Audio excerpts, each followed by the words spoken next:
In a world filled by demon gods and mysterious powers, our main character was suddenly transmigrated. By sheer accident, he created a world of his own, a place where he could shape anything and control everything. Those who entered saw him as a god and chose to follow him. They shared their secrets, never realizing that each one made him stronger.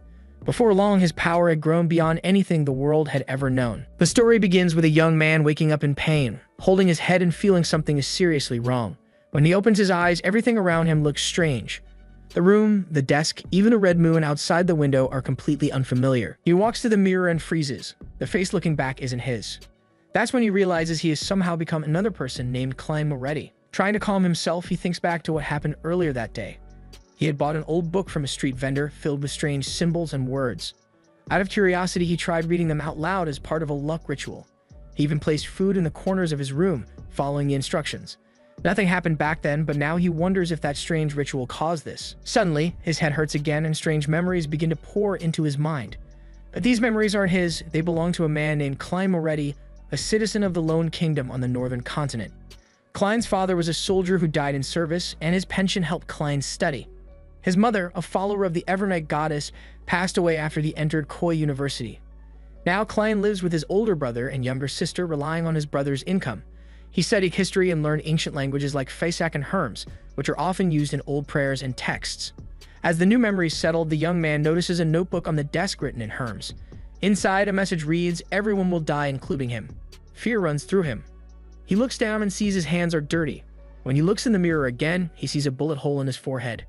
He stands there, terrified, realizing he's somehow inside Klein Moretti's body, with no idea how or why it happened. Klein stood frozen in front of the mirror, staring at the bullet wound on his forehead. It looked real, but somehow he was still alive. The wound was already half healed, which made no sense. Maybe it was something caused by the transmigration. He then wondered how he had died before. His eyes fell on a revolver lying on the table.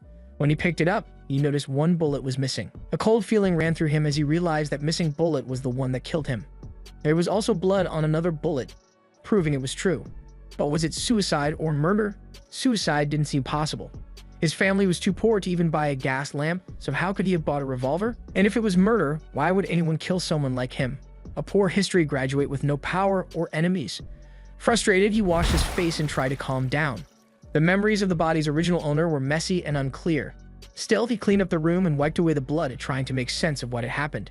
When Klein returned to the room, his eyes fell once again on the revolver. Before he could think further, a girl walked in and called his name. Startled, he quickly hid the gun and pretended to be busy winding a pocket watch. Trying to act calm, he greeted her and mentioned she was always on time. He explained he was just fixing her father's watch since the hands had stopped moving. Melissa frowned and snatched the watch from his hands, saying it belonged to their father, so she should be the one to repair it.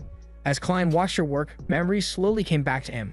Melissa Moretti, 16 years old, the youngest in the family. A student at Tingen Technical School who dreamed of becoming a steam mechanic. Just like his memories said, she was naturally gifted with machines. After carefully adjusting the watch, Melissa handed it back and Klein thanked her, calling her the best. Before leaving, she gave him a worried look that made him wonder, did she think her brother had lost his mind? Later during breakfast, Melissa reminded him of his errands. She told him to buy fresh bread, meat, and peas, planning to cook lamb and pea stew for his upcoming interview. She emphasized only 8 pounds of bread since the rest would spoil in the heat and reminded him again not to forget the lamb and peas. Klein nodded quietly, knowing her words came from genuine care. She always looked after him, even repeating things just to make sure he remembered. But beneath his calm expression, Klein's mind was elsewhere. If he went out to buy the food, he could try another luck enhancement ritual. If it worked again, maybe he could return to his original world. Klein searched through his room until he found what he was looking for. With his task cleared, he stepped outside and made his way to the bazaar. The marketplace was alive with its daily rhythm. Shopkeepers shouted over one another, drawing customers in with promises of fresh cakes, bread, and vegetables brought directly from the city, all at cheap prices. Beggars sang in hopes of receiving coins, while children laughed and played in the streets. Klein observed the bustling scene and thought that no matter the world, marketplaces would always be filled with life.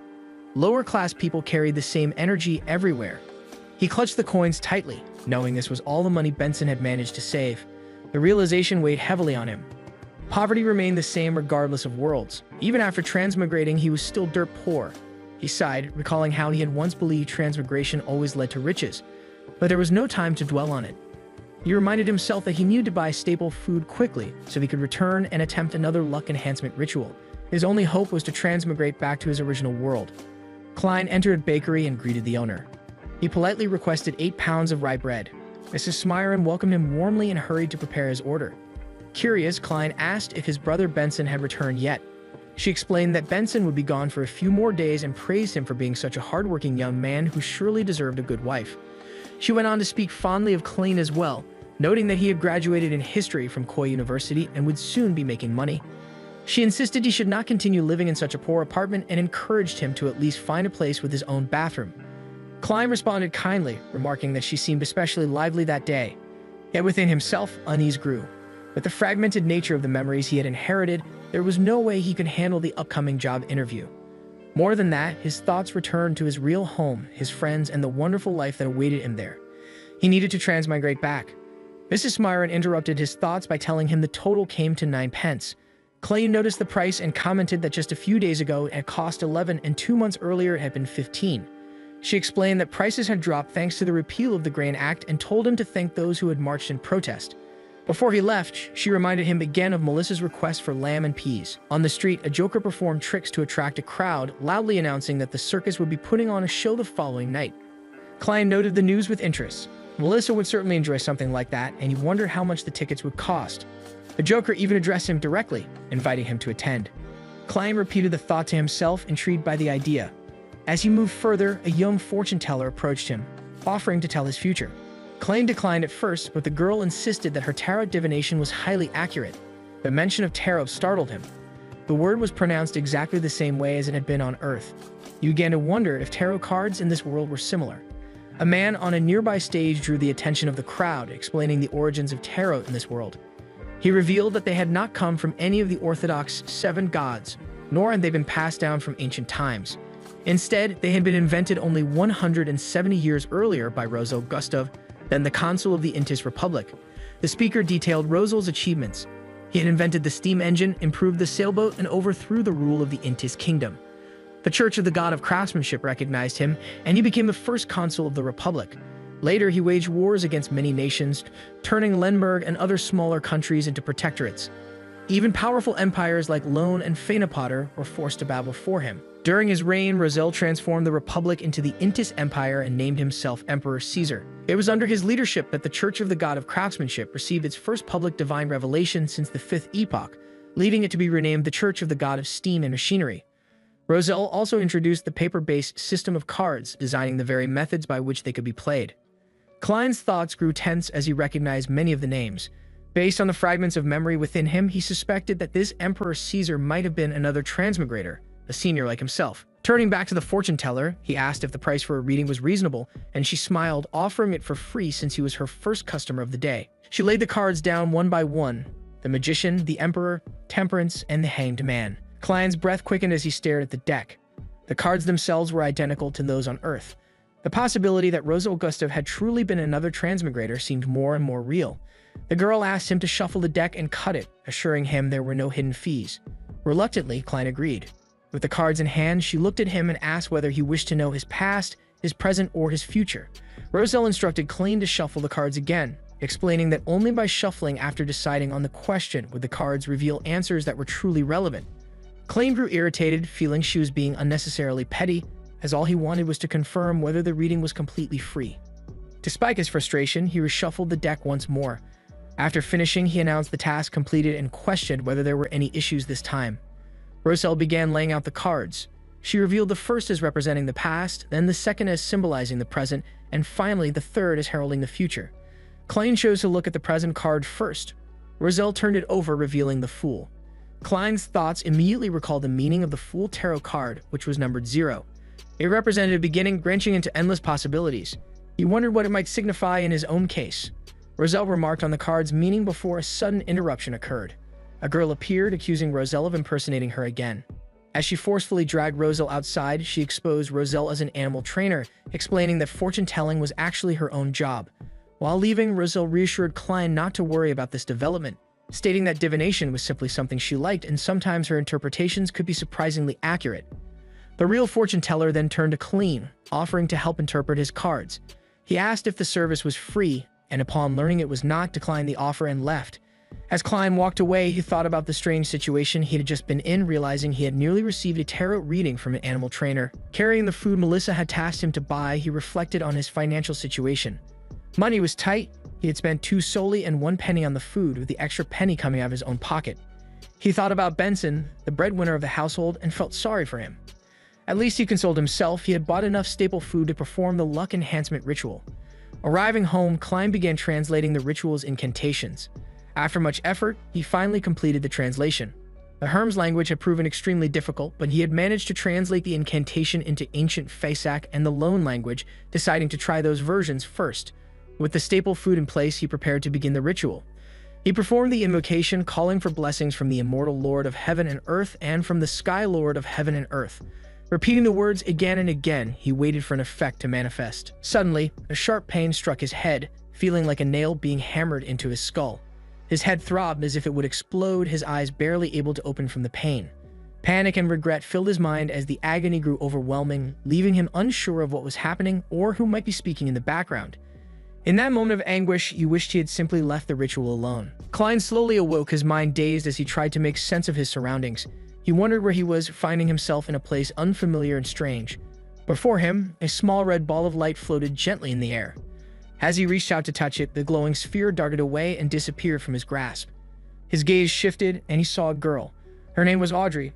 She stood before a mirror, staring intently at her reflection. With determination, she invoked the magic mirror, commanding it to awaken in the name of the Hall family.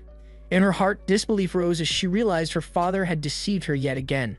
He had always claimed that the mirror once belonged to the Dark Emperor of the ancient Solomon Empire, insisting it was an extraordinary treasure. But this moment proved his stories were nothing more than lies. Shock spread across her face as she noticed something she had not expected. The scene shifted to the sea. A massive ship pushed forward through raging storms, tossed violently by the waves. Among the crew stood Wilson, a man who held in his hand a strange triangular object that gleamed with a mysterious light. He wondered about its nature, uncertain of the power it contained. Without warning, Audrey and Wilson found themselves drawn to Klein's location. Both of them stood near him, their expressions filled with confusion as they tried to understand how they had arrived in this strange place. Klein looked at them, stunned by the realization that there were others here with him. He noticed that they spoke the Lone language just as he did. Questions flooded his mind. What was this place? What was he trying to do? Even he did not know the answers. Yet a thought formed within him, that perhaps these 2 individuals had also been pulled into this mysterious world as a result of his luck enhancement ritual. The name Lahashovel echoed within his mind, followed by Webovel, as he tried to piece together the meaning of these strange events. Instead of revealing himself too quickly, Klein decided to test the situation. By sounding things out, he might be able to gather valuable information. With that resolve, he concluded that this moment was nothing more than an attempt. Audrey and Wilson were startled when they heard the word attempt. Both of them wondered about the man who had said it. Audrey looked toward Klein and asked if his attempt was complete and if she could be allowed to return home. Smoke filled the air, making it difficult for Klein to see them clearly. From what little he could make out, you saw a girl with blonde hair and a man with blue hair. Yet their appearances remained vague, blurred as if hidden behind a veil.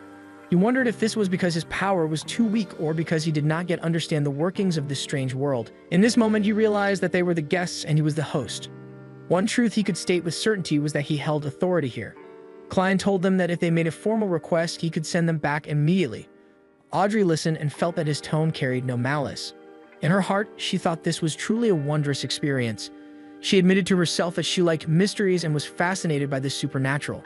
What she really wished to know was how one could become a Beyonder. Klein, however, questioned his own role.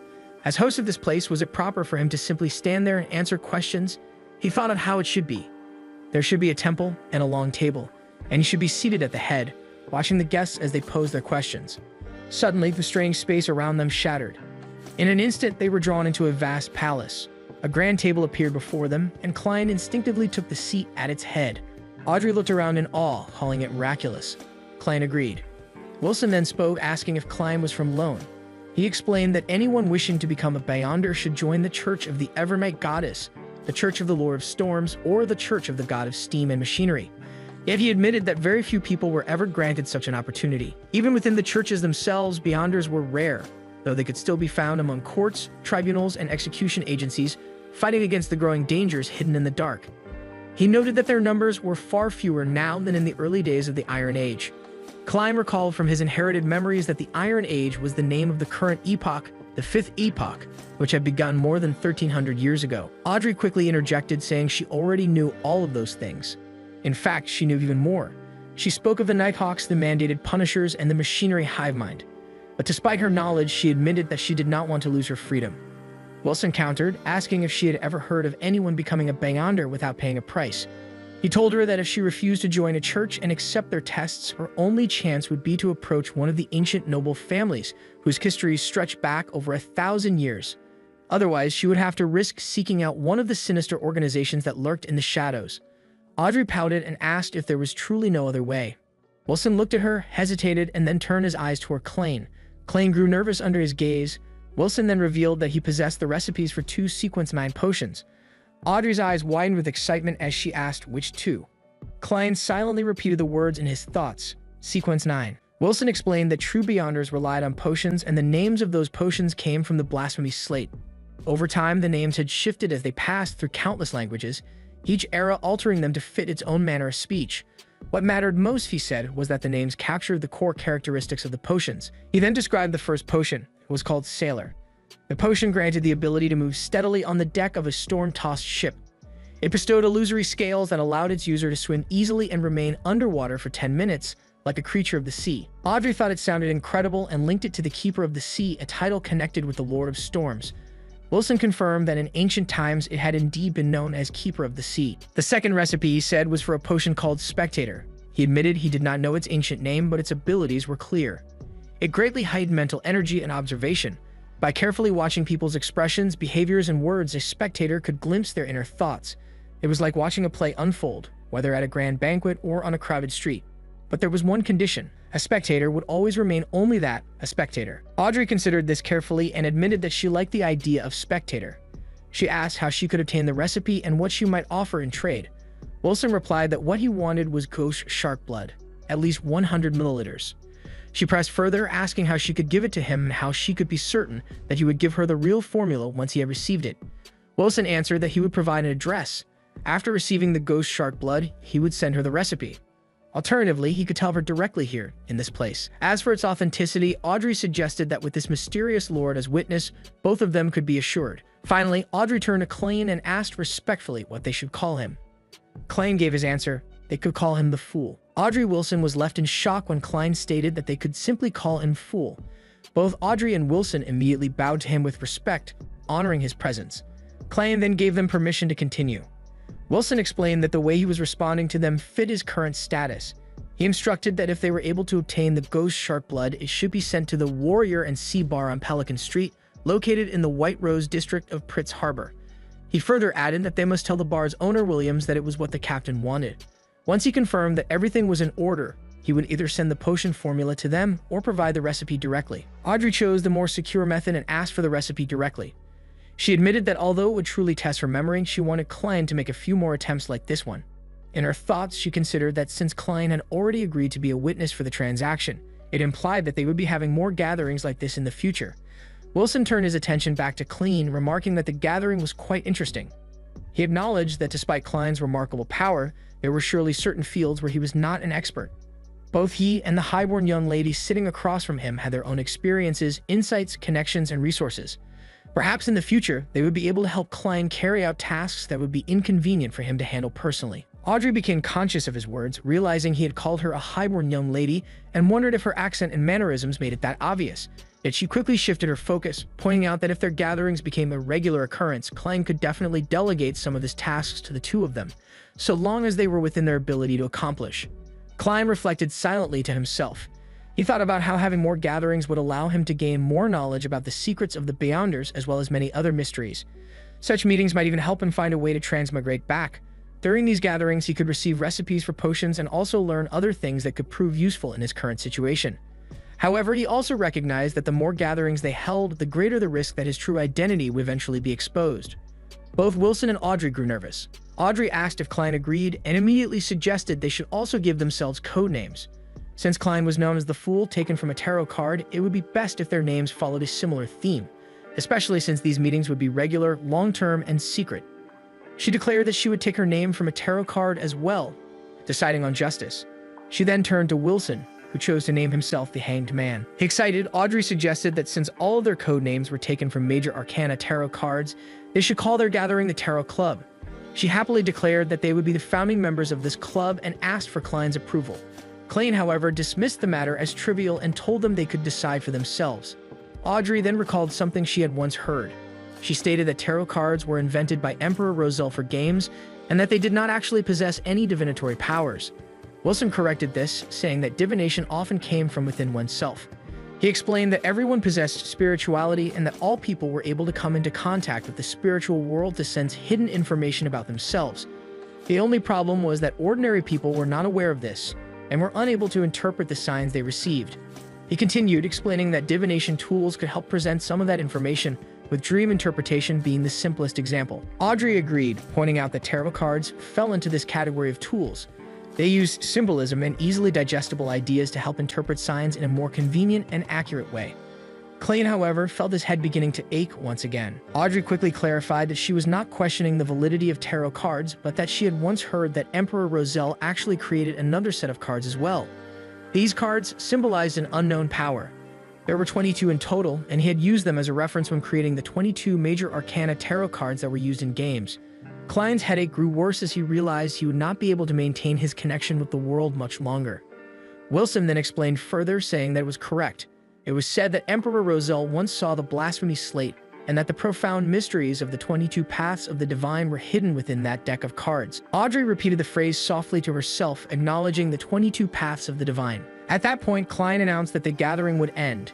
He stood up, concluding the meeting and stating that they should look forward to their next gathering. Klein returned to himself and found that he was back inside his home. He thought to himself that it had all felt like a dream. The memory of that gray and foggy world lingered in his mind, and he wondered what exactly it was. He questioned who or what kind of power had created the changes that happened earlier. He observed that time seemed to progress at the same pace in the fog-filled world as it did in reality. The gathering he had just experienced fascinated him deeply. Even though they clearly lived in different parts of the world, they had been able to communicate across such vast distances. As he reflected on it further, the idea began to feel strangely familiar. Yet the truth remained, he would not be able to return to Earth, at least not in the short term. From this moment on, there was no longer a Zhomingru.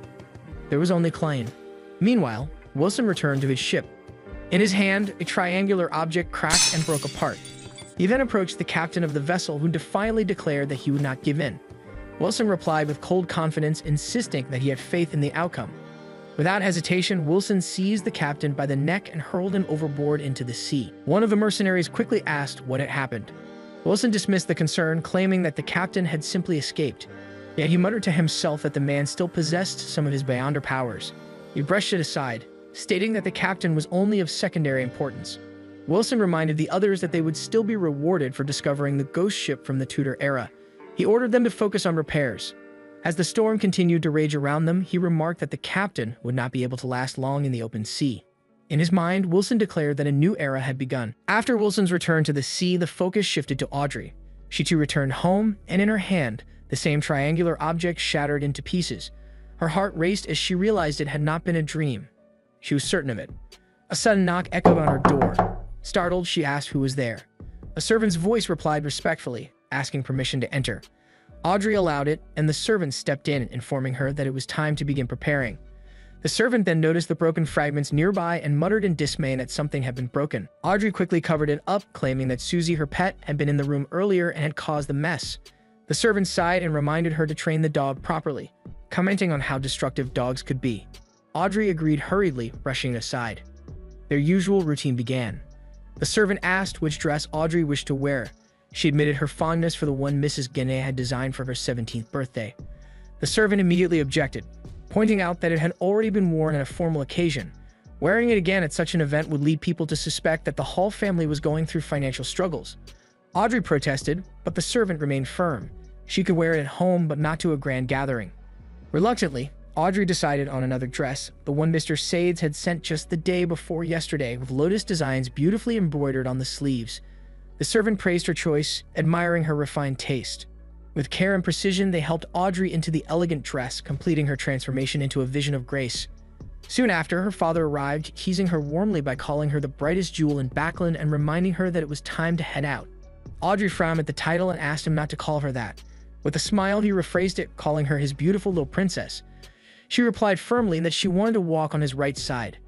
His left, she reminded him, belonged to Mrs. Hall, the countess, and she could never take her dear mother's place. Amused and touched, her father agreed, declaring that his right side would then belong to his greatest pride.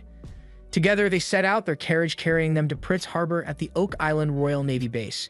The atmosphere there was filled with excitement. Many people had gathered, their eyes fixed on the sea, waiting eagerly for the arrival of the Lord of Storms, who was said to be coming aboard a ship. As the vessel appeared on the horizon, Audrey looked upon it in awe, realizing it was an ironclad warship.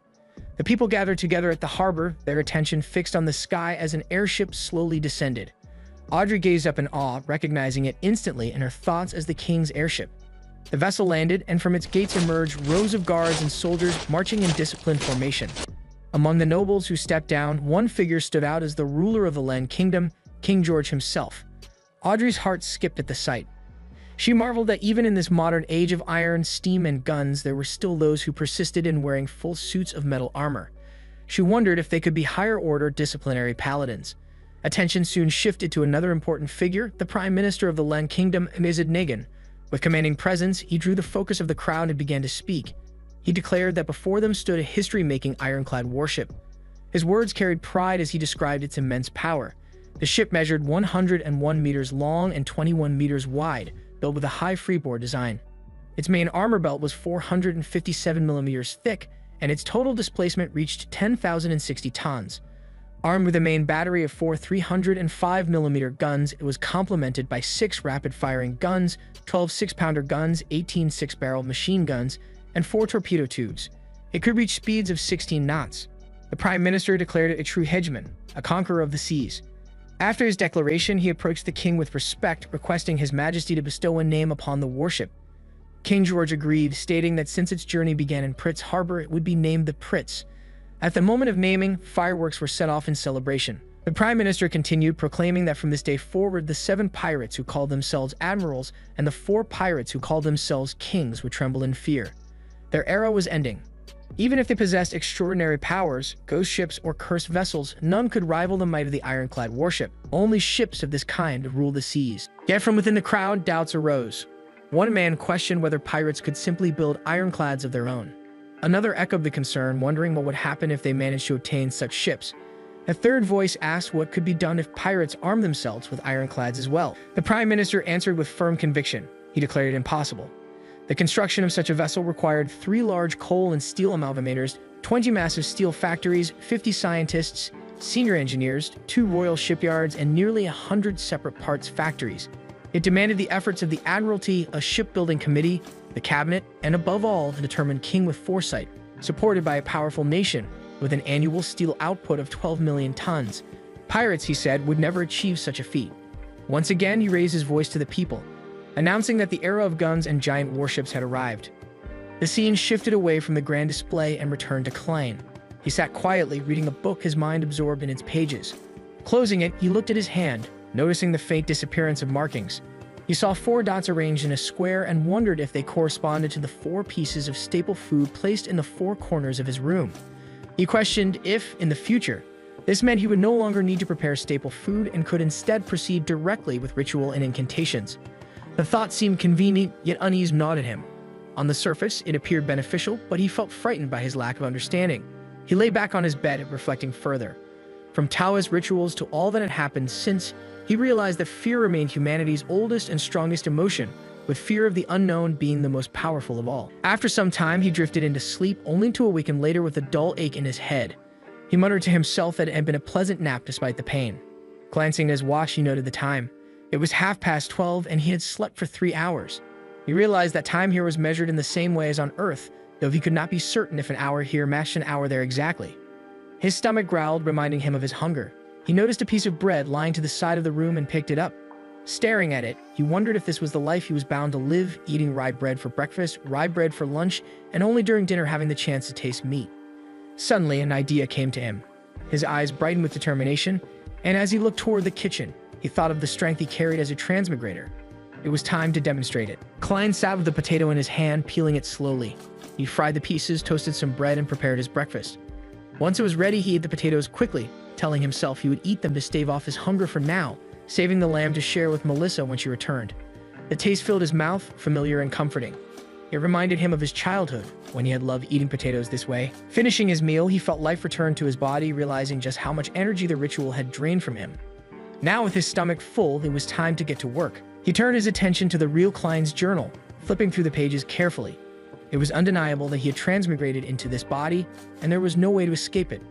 The only path forward was to find a way into mysticism and become a Beyonder, just like the people known as Justice and the Hanged Man had discussed. Fortunately, Klein had been a meticulous man who kept a journal.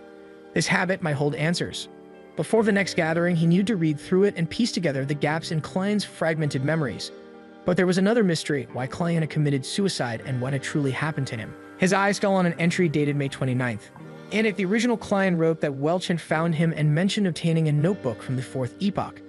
Instead of seeking help from the archaeology department, Welch had chosen to approach Klein and Naya. Klein had agreed to help, though he wrote that he would have to wait until after graduation and his thesis defense to focus on it. The words sent a shiver down the transmigrator's spine.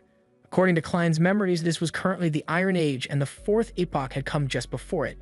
Yet even historians only piece together fragments of that time from theological texts of the 7 major churches.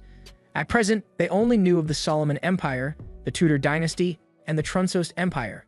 Klein thought of the excitement the original must have felt as a history student when discovering something that could reveal more about the Fourth Epoch, also called the Age of the Gods. But then another thought crept in.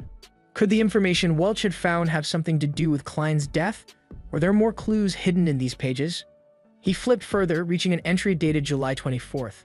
Naya had told Klein that they had discovered something new, and Klein had decided to go and see it. Another entry dated June 25th recorded that from newly interpreted content, they had learned the notebook's original owner had accepted a mission to climb the highest peak of the Hornisus mountain range, where the nation of the Evernight had been located.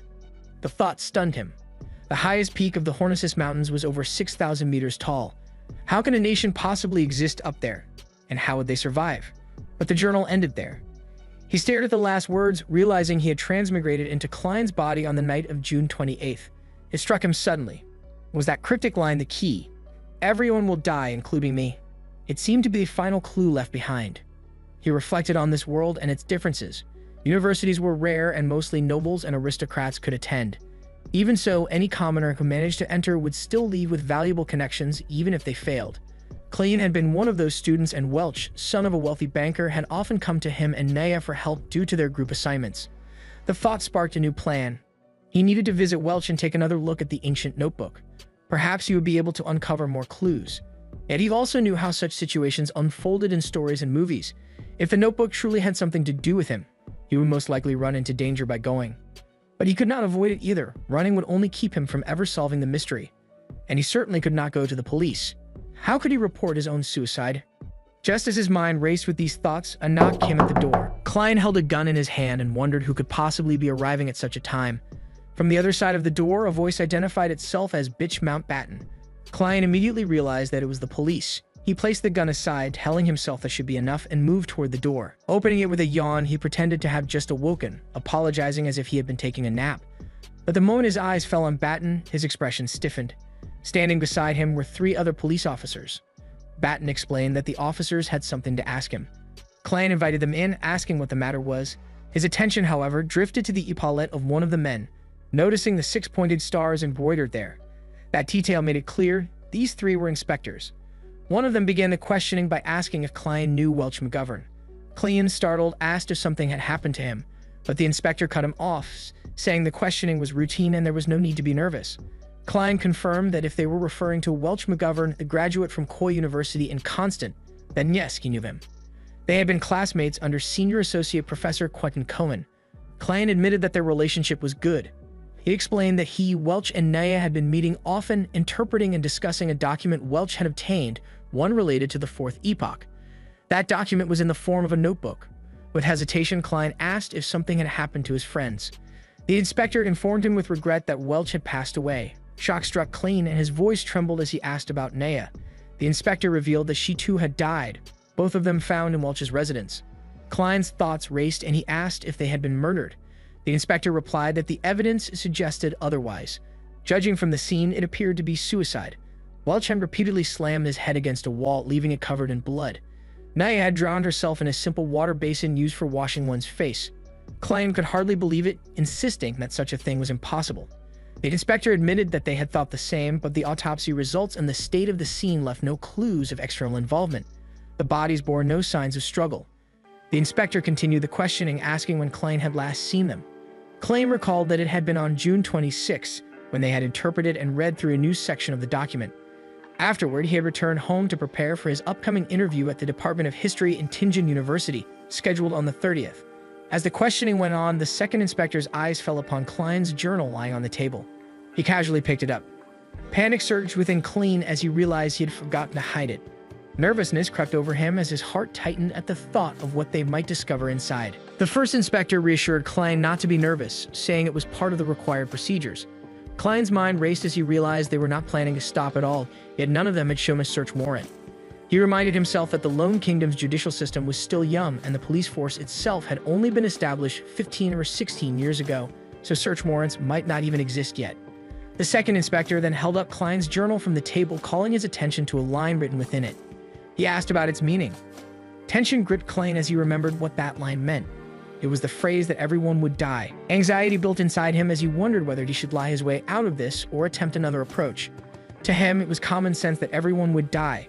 Everyone except the number written there, 6005.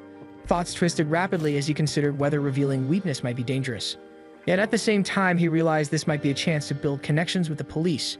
This could even be an opportunity. Trying to steady himself, Klein claimed he did not know why he had written it. He explained that when he woke that morning, he had felt something was wrong, as though he had forgotten something. He insisted that the strange events of the past few days had left his mind unclear, and even to himself, the reason behind writing such a sentence remained uncertain. Inwardly, he reasoned that telling the truth with caution might be the safest path, yet doubt still lingered on whether they would believe him. One of the other inspectors reacted with anger, calling his explanation absurd. He accused Klein of pretending to have amnesia and declared he would sooner believe a plea of insanity.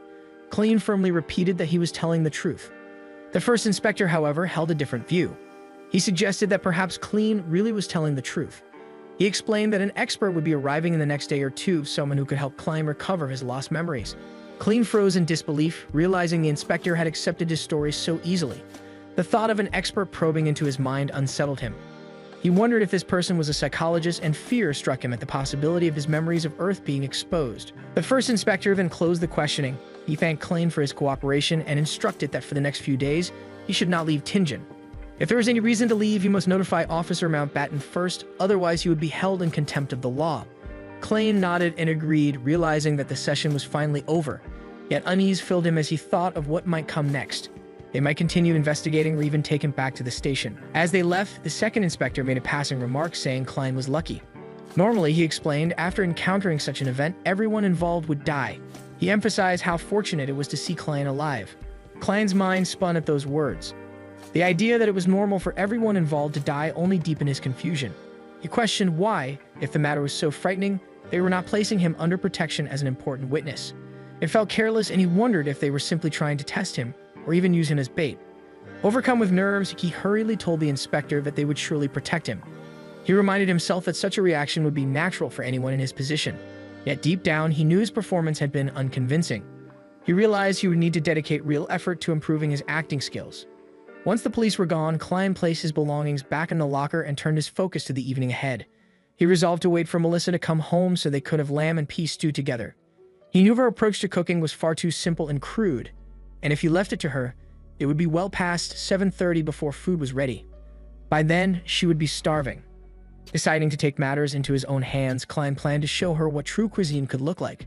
As for the sudden revelation of his cooking skills, he chose to pin the inspiration on Welch. After all, the dead could not refute him. Klein stood in the kitchen, cooking as the fragrance of his food spread warmly through the air. Soon after, Melissa returned home and immediately noticed the aroma. She was surprised to see that Klein had prepared the meal himself. She tasted the food and was amazed at how delicious it was. The flavor stunned her, and she could hardly believe it was his first attempt. Klein told her he had already eaten a few bites while cooking, claiming it as the privilege of being the chef. Melissa laughed, praising the dish again, though she admitted it had all been meant for him. Klein explained that he had once asked Welch to teach him how to prepare this recipe, since Welch's chef was especially skilled. Still, compared to that, his own effort was lacking. He promised that once he got enough money, he would take Melissa and Benson out to a restaurant, where they could enjoy even better food together. Melissa smiled but quickly reminded him about his upcoming interview, and Klein jokingly told her that cleaning up would be her responsibility. She washed the dishes, still curious, and asked if he had used black pepper and lard. Klein admitted to using just a little, saying it was the price of making food taste so good. Melissa then suggested that she should return to doing the cooking, reminding him to focus instead on his interview and on securing a job. Klein laughed quietly to himself, thinking that she didn't need to bring up such a different matter in that moment. As night came, Melissa told him to make sure he slept early. They exchanged goodnight wishes and both went to bed. Sometime later, Klein was awakened by a knock at the door. Half asleep, he asked who it was, and a voice outside introduced itself as Dunn Smith. The name meant nothing to him, and he thought in confusion that he did not recognize it. When he opened the door, he saw that it was the first inspector from before. Klein asked if something had happened, and Dunn explained that they had found a coachman who confirmed seeing Klein on the 27th, the very day Welch and Naya had died. The coachman testified that Klein had gone to Welch's residence, and it had even been Welch who paid for the ride. Hearing this, Klein realized his suspicions were correct. On June 27th, the original Klein really had gone to Welch's home. Afterward, he had returned only to commit suicide that same night, just as Welch and Naya had. Klein insisted that this was not enough to prove he had anything to do with their deaths. He admitted honestly that he also wanted to know what had really happened that day, and what fate had befallen his two unfortunate friends. But he truly could not remember. Almost everything from the 27th was missing from his memory. The only reason he could even guess that he had gone to Welch's residence that day was because of the entries left in his journal. Smith looked at him carefully and noted that he had a strong composure. Smith entered Klein's room, where Klein immediately insisted that everything he had said so far was true. Deep inside, Klein acknowledged that it was only part of the truth. Smith revealed that one of Mr. Welch's revolvers was missing and unaccounted for, and he was confident he would find it here. Klein quickly realized that the weapon belonged to Welch. He raised his hands and admitted that the revolver was hidden beneath the bed, tucked inside the frame. Smith pressed him further, asking if there was anything else he wished to add. Klein confessed that 2 nights ago he had woken up in the middle of the night to find himself lying at his desk. The revolver had been beside him, and in the corner of the room he had seen a sped bullet. The scene looked as though he had attempted suicide. Perhaps it was because of his inexperience, or perhaps because he lost his nerve at the last moment, but the attempt had failed and he had survived. Afterward, he discovered that some of his memories were gone. Among the missing fragments were all memories of what he had seen or done at Welch's residence on the 27th. He insisted he was not lying and truly could not recall anything. Inwardly, Klein admitted he had been vague with his wording. Aside from the truth about his transmigration and the gathering, he had now confessed everything. He comforted himself with the thought that his secret probably would not be discovered. Smith listened and admitted the account aligned with his own deductions. It also matched the strange logic found in similar incidents from the past, though he could not understand how Klein had managed to survive. Klein responded that it was enough as long as Smith believed him, for he himself did not know how he had lived through it. But Smith reminded him that belief was not what mattered. Klein was still under heavy suspicion. An expert would need to confirm his story. The police had to ensure that he truly had forgotten what happened, and that he had no part in bringing about the deaths of Mr. Welch and Ms. Naya. Smith told him to cooperate with the investigation and accompany him to the police station, warning that the process might take 2 to 3 days. Klein agreed, but requested permission to leave a note first, explaining that she had arrived earlier than expected. Smith allowed it. As Klein wrote, he wondered anxiously whether the expert would be able to uncover the truth of his transmigration. He recalled how, right under the watch of the 7 major churches, Emperor Roselle had been assassinated. If even something like that had happened unnoticed, and transmigration might still be discovered and could place him before an arbitrator. He admitted to himself that he had no weapons, no combat abilities, and no way of knowing how many more police were waiting outside. If they drew their guns and opened fire, he would be finished. He resolved to take it one step at a time. When the note was complete, Smith escorted Klein outside and directed him toward the carriage. Just then, across the street, a man was caught stealing from a child. The thief struggled and cried out that he had not stolen anything. The man holding him shouted angrily for the boy to return what he had taken or face consequences. The thief continued to protest, insisting on his innocence. Seizing the chaos as an opportunity, Klein bolted, thinking this was his chance. He was stunned by the sudden distraction and realized that if he could escape the city, he would not have to meet the expert. His plan was to flee to Backland, a city with a dense population where it would be easier to hide. He noticed several carriages and quickly decided to use one. If he could board and then switch carriages along the way, he might throw the police off his trail for at least a little while. He approached a coachman and ordered him to take him quickly to the pier outside the city. The man agreed, and the carriage began to move. Klein's mind raced as he thought he was almost there. But then he asked where they were heading and was told their destination was Welch's residence. In shock, Klein realized too late that the man driving the carriage was none other than Smith himself. Klein awoke suddenly from his slumber, realizing with a jolt that everything he had just experienced had been a dream. He glanced at his watch and saw there was only 2:30 a.m. The realization struck him that he needed to step away for a moment to relieve himself. As he moved, he became aware of a figure standing behind him. Smith was there, and the sight left Klein stunned, unsure if he was still dreaming. Smith introduced himself as Dun Smith, a Nighthawk. Klein's mind immediately stirred, recalling that Nighthawks were the group of Beyonders mentioned by Justice and the Hanged Man, the organization under the Church of the Goddess. His thoughts raced as he wondered if Smith had been controlling his dreams, causing the strange visions he had just experienced.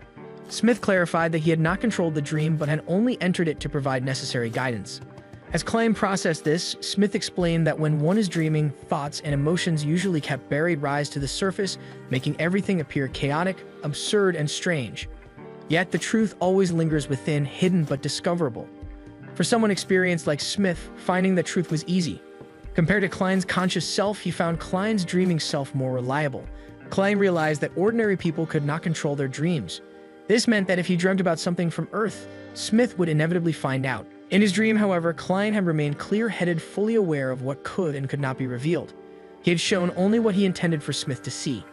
He began to suspect that his mental state was unusual because of his transmigration, or perhaps because of some added effect from the luck enhancement ritual. Klein then asked if Smith now fully believed he had lost his memories. Smith noted that most people he had met before, even after finishing a dream, would still refuse to believe that Beyonder powers existed and would prefer to think they were still asleep. Klein, however, felt differently. He hoped and prayed that such powers could be used to help him, a thought that intrigued Smith. Smith reflected that perhaps it was not only luck that had kept Klein alive. He confirmed that Klein had indeed lost parts of his memory due to the incident, especially memories directly connected to it. Klein then asked if he could go home, but Smith denied the request. He explained that Klein still needed to accompany him to meet an expert. Klein questioned why this was necessary, thinking to himself that it had to be a joke. If the expert possessed skills like hypnosis or mind reading, the truth of his transmigration could easily be exposed.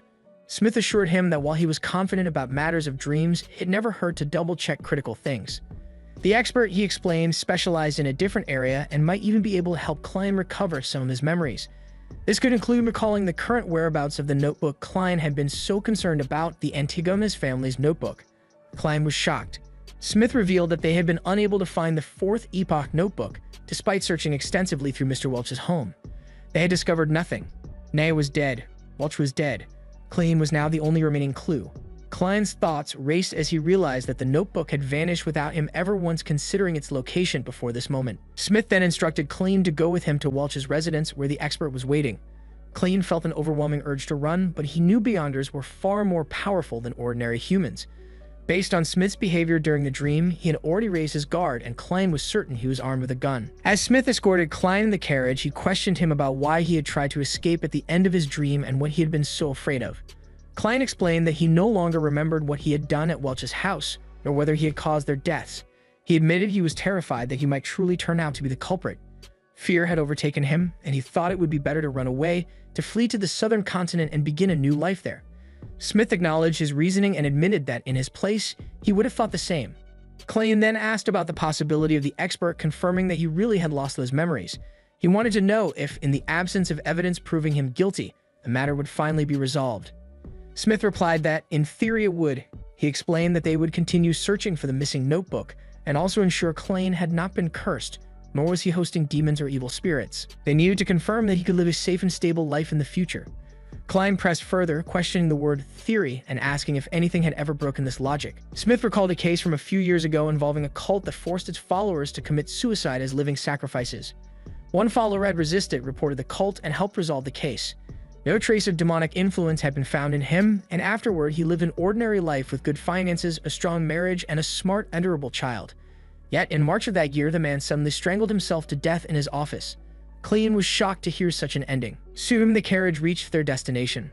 Smith announced that they had arrived at Welch's residence and asked Klein to step down. As they walked toward the house, Smith introduced the expert.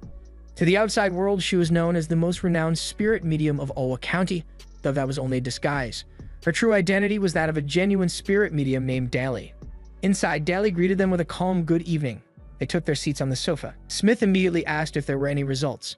Daly reported that the original spirits, including those of Welch and Maya, had already disappeared. Smith acknowledged how troublesome that was. Daly then agreed to shift her focus. Smith introduced Klein to her and asked if she could try to uncover anything from him. Klein grew tense, wondering what she could possibly find out from him. The thought of being exposed made him uneasy, and he wished desperately for something special to shield him. The feeling of being stared at by Daly left him unsettled. Daly spoke gently, explaining that since Klein was not an enemy, she could not treat him harshly. Doing so would cause him pain and could even result in serious complications later. She told him she would provide fragrances to help him loosen up, creating a smooth and gentle sensation that would allow him to immerse himself in the experience.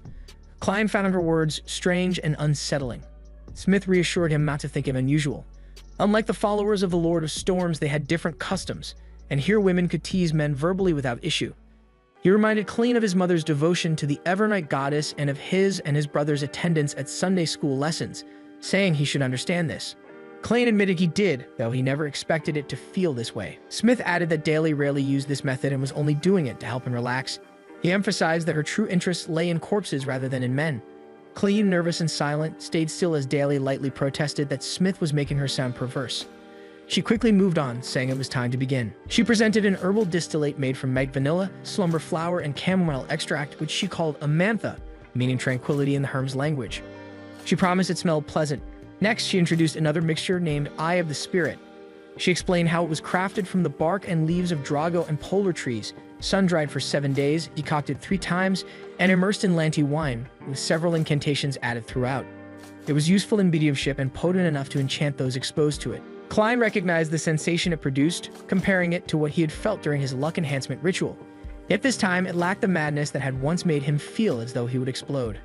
Daly smiled and gave her formal introduction, declaring herself as the true spirit medium Daly. Daly began the ritual by explaining how humans possessed vast cognitive scopes, with countless secrets hidden deep within their thoughts. She compared the mind to a wide ocean, where the things people knew about themselves were merely small islands poking above the surface. Klein realized the ritual had started. Daly continued, saying that beneath those islands lay much more than what could be seen, and above them stretched the boundless sky, symbolizing the spiritual world. Klein noticed he could still think calmly, much like during his luck enhancement ritual and the secret gathering. Unsure of what would follow, he decided to pretend that he had already fallen under her spell. As Daly lit a candle and added liquid, she explained that the spirit within a body knew both the exposed islands and the hidden depths beneath. If a memory existed, it would always leave traces behind. At that moment, Klein, Smith, and Daly seemed to arrive in another place. Klein wondered if this was the ocean of his mind. Daly stated that a memory above water could be erased, yet beneath the surface or within the water itself, reflections of it would still remain. Klein denied this, claiming he did not think so. Smith repeated the point that the spirit within knew the entire ocean, both above and below. Daly affirmed that if it existed, it would always leave traces. Klein insisted that he could not remember and had forgotten, secretly hoping he had timed his performance correctly. Daly repeated her earlier words about human cognition and then ended the ritual, calling him back. The scene shifted back to the room. Klein wondered if it was truly over. Smith questioned Daly about why she had used a theory belonging to psychology alchemists, who were considered madmen. Daly admitted she felt it was accurate, aligning with her past experiences. She found Klein tricky, noting that not a single trace had been left behind. Klein thought the entire process felt like a dream, yet he was glad the luck ritual had given him practice for this. He concluded that it was safe to say he had cleared this stage. Smith agreed, saying they would assume so, and then asked Daly if she had examined Welch and Naya's bodies. As Daly extinguished the candles, she explained that corpses often revealed much, but in this case, Welch and Naya had truly committed suicide. The power that influenced them was terrifying, leaving no trace behind. She said she needed rest. Smith led Klein outside and congratulated him, telling him he could return home. However, Klein was warned never to speak of this matter to friends or family. Klein then questioned whether he still needed to be checked for curses or evil spirits. Smith reassured him that if Daly had found nothing, then none existed. Klein pressed again, asking how he could be sure no more trouble would come to him. Smith told him not to worry, explaining that in similar past cases, 80% of people experienced no further incidents. Klein, however, thought uneasily about the unlucky 20% who did. Smith then added that Klein could consider joining the Nighthawks as civilian personnel or even becoming a Beyonder himself. Shocked, Klein asked if such a thing was truly possible. Smith explained that they were not babysitters and could not always keep watch on Klein day and night, to the extent of even witnessing his most private moments. However, he assured that if Klein joined them, at the very least they would be able to immediately detect any warning signs that came his way. Klein responded hesitantly, questioning if he really could do this. Inwardly, he wondered if this was some kind of joke, if becoming a Beyonder was truly this easy. Smith clarified that it was not as simple as it sounded. It depended entirely on the situation. He warned Klein not to doubt his words, stating that if he truly chose to become a Nighthawk, he would have to sacrifice a great deal. Among these sacrifices was freedom, and even if that was set aside, there were countless other problems to face. He explained that Klein was neither a clergyman nor a devotee, which meant he would not be choosing the safest path toward becoming a Beyonder. He then revealed the truth of the incidents handled every year by the mandated punishers, the machinery hive mind, and other judicial branches of the churches. 1/4 of these incidents involved Beyonders who had lost control, and within that 1/4, a good portion were comrades from within their own ranks. Klein grew alarmed. He muttered in shock that 1 in every 4 cases were Beyonders who had lost control. His heart tightened as he questioned why this was so. He wondered if being a Beyonder came with serious hidden dangers, so severe that even those within the church's internal judicial systems were vulnerable to succumbing to them. Smith responded coldly, saying this was not something Klein needed to understand, nor was it something he could understand unless he became one of them. The two then stepped into a carriage. Klein insisted that unless he fully understood the matter, he could not possibly make the decision to join. Yet he realized that if he did not join, he could never understand, leaving him trapped in an endless and paradoxical cycle. Smith corrected his misunderstanding, explaining that there were civilians within their ranks. Klein deduced that if he became part of their civilian personnel, he could eventually learn the relevant secrets. Only after gaining such knowledge could he truly decide whether or not to become a Beyonder. Smith agreed but added a warning. Deciding to become a Beyonder did not necessarily mean one would actually succeed. In this regard, all of the different churches were equally strict.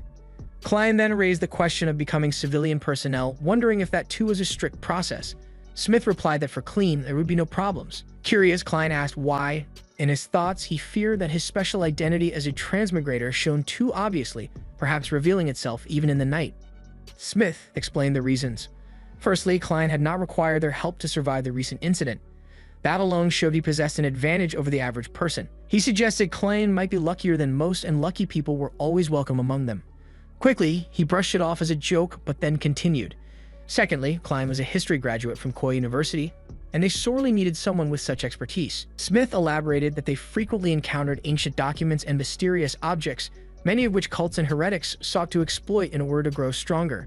When they tried, terrible and unnatural things often happened. Outside of specialists, most of the Nighthawks were neither studious nor well-learned. In the past, they had considered cooperating with external experts, but this came with risks of information leaks and possible misfortune for the experts themselves. For this reason, whenever professionals sought to join them, it was something they could not turn away. He added with dry humor that such knowledge was so dull it could even put the sleepless to sleep. Klein wondered why they did not simply train a historian from scratch. Smith revealed the third and most important point. The kinds of incidents they faced were like the one Klein had already experienced. Since he had already been exposed, extending an invitation to him did not violate his oath of confidentiality. But if they tried training an outsider from the beginning and it failed, the responsibility for any exposed secrets would fall entirely on them. For this reason, most of their teams, even civilian staff, were drawn from within the church itself. Klein then asked why they were so strict about confidentiality. He reasoned that if more people knew, it could help avoid similar mistakes in the future. Smith shook his head. He explained that spreading such knowledge would only inspire imitation, leading to more severe incidents. Klein reflected bitterly that humans never learn from history. They always repeated the same tragedies again and again. Smith acknowledged this with admiration, noting that the quote was from Emperor Roselle and filled with philosophical truth. Klein thought deeply, realizing that Emperor Roselle, his senior in transmigration, seemed truly all-encompassing. The man left no blind spots, leaving his junior no room to display even the slightest ability in comparison. Smith added that within the judiciaries of the major churches, there was a similar saying. It was the main reason for their strict confidentiality and the main reason why none of this could be revealed to the public. Klein wanted to know what this saying was. Smith explained that faith and fear beget trouble, and greater faith and greater fear beget even greater troubles, until in the end, everything is destroyed.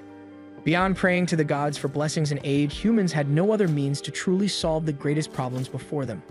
Klein silently repeated the phrase in his mind, weighing its meaning. Smith then asked if Klein wanted to join them as civilian personnel. Klein hesitated and requested some time to think. Smith agreed, telling him there was no problem as long as he had an answer before Sunday. He warned Klein to keep all of this secret and never reveal what happened to Welch, not even to his brother or sister. If he did, not only would he cause them trouble, but he might also find himself placed before a special court of law. Klein finally agreed, promising to stay silent. They finally arrived, and Klein immediately called for Mr. Smith. Smith responded, and Klein reminded him of the time. It was 9 o'clock. Klein asked about the civilian personnel, wondering how well they were paid and what kind of benefits they received. Smith explained that there was no need to worry about such matters. As qualifications and contributions grew, the salary would gradually increase. Smith continued, stating that civilian personnel usually signed a 5-year contract. Once the 5 years ended, they could quit without issue. However, those who quit would be required to sign a lifelong confidentiality agreement. They would not be allowed to leave Tianjin without prior approval, and if they moved to another city, they would have to register with a local Nighthawk. Klein then asked where he should go once he made his decision. Smith told him to go to the Hound Pub on Bessick Street, ask for their boss named Wright, and tell him he wanted to hire a mercenary squad. The two of them stepped out of the carriage. Their location was confidential, and until Klein agreed to join, Smith could not reveal anything further. Smith then wished Klein pleasant dreams for the night and left. Klein checked his watch and felt relieved. It was a little after 4 in the morning. At last, he had managed to get past the spirit medium stage. When Klein returned home, he found Melissa sitting in his room. She asked where he had been. She explained that she had woken earlier to go to the bathroom and realized he wasn't home. Klein's thoughts grew uneasy. He wondered why Melissa was there and whether she had discovered anything. He quickly explained to her that he had woken in the middle of the night and could not fall back asleep. Not wanting to waste time, he decided to exercise and went out for a run. To prove it, he pointed out that he was soaked in sweat. Melissa sighed. She told him not to stress so much. She reassured him that he would definitely be able to pass Tianjin University's interview and that he did not need to push himself so hard. Even if somehow he failed, and that was only a distant possibility, she believed he would still find something better. Klein acknowledged her words, but Melissa suddenly stopped him. She told him to wait and pulled out something she had made. It was crafted from spare parts the school did not need, as well as things she had found lying around. She had just finished it recently. Melissa explained that whenever she felt worried, watching it move calmed her down a lot. She had been doing it often and found it very effective. She wanted Klein to give it a try. Klein was amazed and praised her. He thought it was a turtle. Melissa corrected him, saying it was a puppet. Klein realized the problem was with the materials, which were too simple and crude.